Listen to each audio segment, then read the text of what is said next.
तुम्हारे दिन के 24 घंटे कहाँ बीत रहे ये तुम्हें बिल्कुल भी पता नहीं है, बट शायद ये तुम्हें जरूर याद होगा कि जो काम तुम 6 घंटे में कंप्लीट कर लेते हो उसी काम को करने में तुम पूरे दिन लगा देते हो। बट घबराओ मत, ये प्रॉब्लम सिर्फ तुम्हारी नहीं है, ये प्रॉब्लम है आज की तारीख में 90% स्टूडेंट की। एंड सच बताऊं तो ये प्रॉब्लम मेरी भी थी, बट ये अब सोल्व हो चुकी है क्योंकि मैंने अपनी लाइफ में टाइम मैनेजमेंट सीख लिया है एंड उसे अपनी लाइफ में अप्लाई भी किया, जिसके बाद मैं अपनी स्टडी के साथ साथ अपनी वर्क लाइफ को मैनेज करके चल रहा हूँ। तो आज मैं आपको बताने वाला हूँ इस वीडियो में ऐसे 5 पॉइंट जिसको मैंने अपनी लाइफ में अप्लाई करा एंड ट्रस्ट में आप भी उन्हें फॉलो करोगे तो आपकी जो टाइम मैनेजमेंट की जो प्रॉब्लम हो वो बिल्कुल सोल्व हो जाएगी। हाँ भाई, सोल्व ही हो जाएगी। तो तुम उन 5 पॉइंटों को जानने से पहले ये जरूर जान लो कि तुमसे टाइम मैनेजमेंट क्यों नहीं होता। तुमने देखा है सबके पास 24 घंटे होते हैं एंड जो टॉपर स्टूडेंट होता है ना तो उसके पास 30 घंटे होते हैं एंड जब तुम हो ना ही तुम्हारे पास 20 घंटे होते हैं, सभी के पास 24 घंटे होते हैं। बट अगर रिजल्ट की बात करें तो जो तुम्हारा एंड टॉपर का जो रिजल्ट होता है उसमें जमीन आसमान का फर्क होता है। ऐसा क्यों होता है, कभी सोचा है? कभी तुम सोचते हो कि टॉपर का जो रिजल्ट है वो इतना अच्छा क्यों आता है एंड जो हमारा रिजल्ट है वो इतना एवरेज क्यों आता है? लेकिन जब हम इस चीज के बारे में सोचना स्टार्ट करते हैं तो हमें पता पड़ता है कि जो टॉपर होता है वो अपनी स्टडी डे प्लान के हिसाब से करता है एंड उसी जगह जो हम जैसे स्टूडेंट है वो डे प्लान तो छोड़ो कुछ भी नहीं करते हैं एंड वो अपने मूड पे टोटली डिपेंड होते हैं एंड वो बोलते हैं कि कल से पढ़ूंगा, आज से पढ़ूंगा, मंडे से पढ़ूंगा, नेक्स्ट वीक से पढ़ूंगा, 1 घंटे बाद पढ़ूंगा, 10 मिनट बाद पढ़ूंगा। लेकिन हमेशा उनके मुंह पे बस एक ही होता है, मेरा मूड होगा जब भी मैं पढ़ूंगा। लेकिन ऐसा क्यों होता है कि आप सोचते हो कि आपका जब मूड होगा जब भी पढ़ाई करोगे तो भाई लिटरली आप पढ़ाई छोड़ दो। एंड मुझे भी आपके ऊपर बहुत गुस्सा आ रहा है एंड ये बुक लो एंड इसे भी फेंक दो, पढ़ने से क्या मतलब आ रहा? तो भाई लिटरली इस बुक को फेंक ही दो भाई। अब बात करते हैं उन पॉइंट्स के बारे में एंड आप भी उन पॉइंट्स को अपनी लाइफ में अप्लाई करना एंड टाइम मैनेजमेंट करने की कोशिश करना एंड अपने माइंड में ये जरूर ध्यान रखना कि हर दिन अपना बेस्ट देना है एंड उसके साथ ही मूड पे डिपेंड होकर कोई भी वर्क नहीं करना। तो लेट्स स्टार्ट। तो हमारा पहला पॉइंट है वाई ढूंढो। आप सोच रहे होंगे वाई क्या होता है? तो भाई वाई का मतलब है क्यों एंड आप उस चीज को क्यों करना चाहते हो सबसे पहले ये आपके माइंड में क्लियर करो। एंड अगर आप जानते हो कि अपना वाई क्लियर कैसे करें तो सबसे पहले भाई एक कॉपी उठाओ एंड उसका जो फर्स्ट पेपर है यानी कि पेज है उसको फोल्ड करो एंड उसमें लिखना स्टार्ट करो आप किस एग्जाम की प्रिपरेशन कर रहे हो, यानी कि आप किस एग्जाम के बारे में पढ़ाई कर रहे हो। एंड उसके साथ ही जो सेकंड पॉइंट उसमें लिखो कि आपको उसमें कितने मार्क्स चाहिए।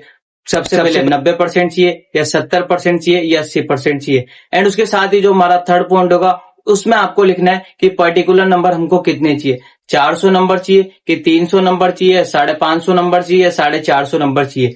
अगर आप ये सब एक कॉपी में लिख लेते हो तो आपका वाई टोटली क्लियर हो जाता है। बट अगर आपका जो वाई क्लियर नहीं होगा तो आपको रोज आलस आएंगे एंड आप रोज तरह तरह की रणनीति बनाओगे एंड वो आपकी लाइफ में सक्सेसफुल नहीं होगी। बट अगर आपका जो वाई क्लियर होगा एंड ये जो मैंने चीजें बताई इस मेथड को फॉलो करोगे तो आपका वाई टोटली क्लियर हो जाएगा एंड आपको पता पड़ जाएगा कि आपका रीजन क्या है एंड आपको ये वर्क क्यों करना है। तो आपको इस काम को करने में बहुत मजा आने लगेगा एंड आपकी लाइफ टोटली डिसिप्लिन हो जाएगी। सो हमारा सेकंड पॉइंट है टाइम टेबल मत बनाओ एंड टाइम को ब्लॉक करो।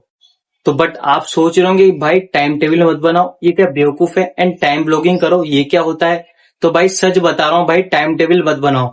चलो आपने टाइम टेबल बना लिया मान लो, तो आपने देखा होगा क्या आपके खुद की अपनी लाइफ में आपने बहुत सी बार देखा होगा कि भाई मुझे आज से पढ़ना है एंड टोटली आपने टाइम टेबल बना लिया। बट वो टाइम टेबल को आप 2-3 दिन तो ऐसा फॉलो करते हो कि हाँ भाई मुझे करना ही है, भाई हाँ मुझे करना ही है। बट जो तीसरा या चौथा दिन होता है वो टाइम टेबल दीवार पे ऐसे चिपकता है जाने की भाई वो टाइम टेबल कभी था ही नहीं। सच बता रहा हूं ना भाई, अगर हुआ हो तो कमेंट में जरूर लिखना। तो भाई अब मैं बताने वाला हूं तुम्हें टाइम ब्लॉकिंग होती क्या है एंड ये आपके लिए नया वर्ड भी है भाई, मेरे लिए भी पहले नया था बट अब ठीक है मेरे को तो समझ में आ गया। तो मैं अब आपको बताने वाला हूं टाइम ब्लॉकिंग होता क्या है। तो भाई टाइम ब्लॉकिंग भी टाइम टेबल से आता है। जब हम टाइम टेबल बनाते हैं तो हम देखते हैं कि टाइम टेबल बनाते हैं कि मुझे 7 से 8 बजे तक ये काम करना है, 9 से 10 बजे तक मुझे ये काम करना है एंड जो सुबह जो दिन से रात तक का जो हमारा प्रॉपर शेड्यूल होता है कि मुझे कितनी बजे खाना है, कितनी बजे पीना है एंड उसके साथ क्या करना है वगैरह वगैरह, ये सब डिसाइड कर लेते हैं। बट टाइम ब्लॉकिंग में ऐसा नहीं होता। टाइम ब्लॉकिंग में लिटरली ऐसा होता है कि सबसे पहले हम फिक्स करते हैं कि 8 से 9 मुझे ये सब्जेक्ट पढ़ना है, 9 से 10 मुझे ये सब्जेक्ट पढ़ना है एंड उसके साथ ही मुझे क्या कितनी देर का ब्रेक लेना है, 5 मिनट का ब्रेक लेना है कि 10 मिनट का ब्रेक लेना है। एंड इसके साथ ही हमें इसमें जो एक्स्ट्रा सब्जेक्ट होते हैं कि हमें खाना है, पीना है, नहाना धोना, उठना बैठना, इन चीजों के बारे में हम ज्यादा उसमें नहीं लिखते। हमारा सिर्फ मेन फोकस होता है कि हमें स्टडी में कितने आवर्स देने एंड अपने चैप्टर को कैसे ना कैसे कंप्लीट करना है। तो ये भाई मेरा सेकंड पॉइंट था एंड इसमें जो टाइम ब्लॉकिंग था उसका ये पूरा एक्सप्लेनेशन मैंने आपको समझाया, शायद आपको समझ में भी आ गया होगा। तो अब बात करते हैं हमारे तीसरे, हमारा थर्ड पॉइंट है 50 से 10 का रूल। तो मैंने पहले 50 से 10 का रूल आपके लिए नया वर्ड है, हाँ भाई होगा लिटरली। तो 50 से 10 का रूल मैंने इससे पहले जो मैंने टॉपिक क्लियर करा था उसमें मैंने बताया था कि मुझे 5 से 10 बजे तक ये पढ़ना है, 10 से 11 बजे तक ये पढ़ना है। तो एक पर्टिकुलर टाइम में फिक्स करा था। बट इसमें ऐसा होता है कि जो हमारा पर्टिकुलर टाइम है वो तो हमने फिक्स करा है, लेकिन जो 1 घंटे का जो टाइम होता है उसमें सिर्फ अपन को 50 मिनट स्टडी करनी है एंड 10 मिनट का ब्रेक लेना। अगर हम ऐसा करते हैं तो हमारा माइंड बिल्कुल एक्टिव मोड में रहता है एंड जो 10 मिनट का ब्रेक मिलता है उसमें अपन पानी वगैरह पी लो, थोड़ा ठेल लो एंड बाकी जो 10 मिनट के बाद वापस अपनी स्टडी टेबल पे अपन आते हैं तो अपना जो माइंड रहता है बिल्कुल फ्रेश रहता है एंड जो बिल्कुल माइंड है वो बिल्कुल एक्टिव रहता है। बट अगर हम ऐसा फॉलो नहीं करते तो लगातार यानी कि हम 2-4 घंटे पढ़ लेते हैं एंड उसके बाद थोड़ा ब्रेक लेते हैं, बट फिर उसके बाद हम सोचते हैं कि आलस आ रहा है, ऐसा नहीं होता, ऐसा वगैरह वगैरह। तो भाई 5 से 10 का रूल अगर आप स्टडी लाइफ में अपने अप्लाई करोगे तो बहुत हेल्पफुल होगा। भाई मैं तो करता हूं इसलिए मुझे याद है। तो भाई आप अगर फॉलो नहीं करते हो तो फॉलो करने की कोशिश करना। ये तो हमारा फोर्थ पॉइंट है डेली टारगेट। तो जो पहले की जो इससे पहले जो मैंने पॉइंट बताया था टाइम ब्लॉकिंग एंड जो उसके बाद बताया था कि 50 से 10 का रूल, वो भी इसमें थोड़ा बहुत अप्लाई होता है एंड उसके लिए भी हेल्पफुल होता है।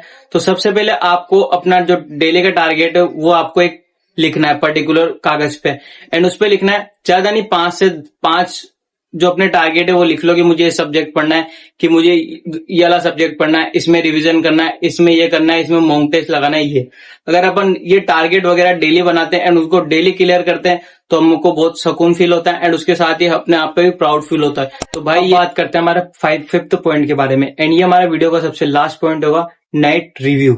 यानी कि जब आप सोने जाते हो अपने बिस्तर पे या अपने बेड पे तो उससे 5 से 10 मिनट पहले एनालाइज करो, यानी कि अपने माइंड में सोचो कि आज दिन भर में मैंने क्या करा एंड कितने घंटे मैंने स्टडी करी एंड मैंने कहाँ का अपना टाइम बर्बाद करा एंड मुझे क्या क्या करना चाहिए था एंड मैंने क्या नहीं करा एंड मैंने क्या करा।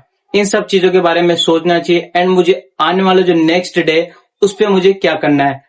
तो इस चीजों के बारे में नाइट में सोचना है 5 से 10 मिनट सोने से पहले। अगर आप इन चीजों के बारे में अगर 5 से 10 मिनट पहले सोचोगे अपने सोने से पहले तो भाई आपका जो फोकस लेवल है वो उस लेवल पे तक चल जाएगा जहां तक आप उसको ले जाना चाहते हो। एंड लिटरली भाई ये सबसे मेरा फेवरेट पॉइंट है। तो भाई इस पॉइंट को जो मैं बता रहा हूँ नाइट रिव्यू, इसको भी से अप्लाई करो एंड अपनी लाइफ को एक सक्सेसफुल लाइफ में बनते हुए देखो।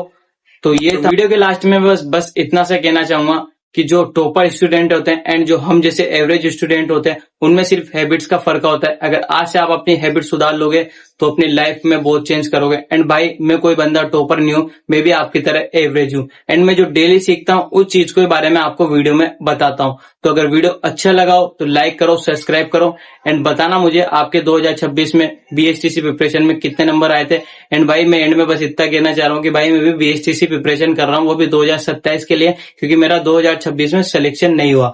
अगर वीडियो अच्छा लगा हो तो लाइक करो, सब्सक्राइब करो एंड मेरा जो नाम है वो है चिराग कुंजेड़िया।